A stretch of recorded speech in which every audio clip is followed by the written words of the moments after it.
give a message. I wanna give a message. Hey mes frères au Haïti, tu veux me message.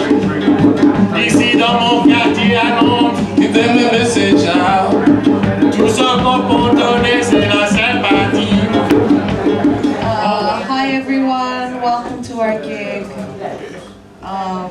We're here for Haiti, above everything else.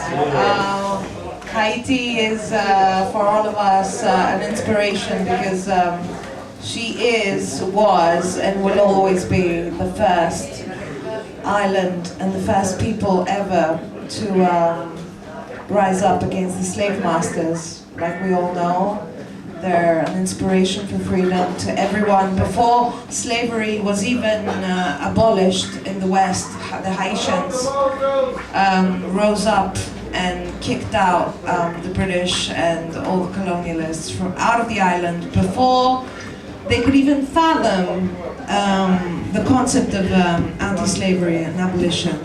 Haiti is and will always be an inspiration to all of us. Vive Toussaint l'ouverture! And it's a shame that after 300 years, and this is the year 2010, and all of a sudden they find themselves in need of American help. But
children.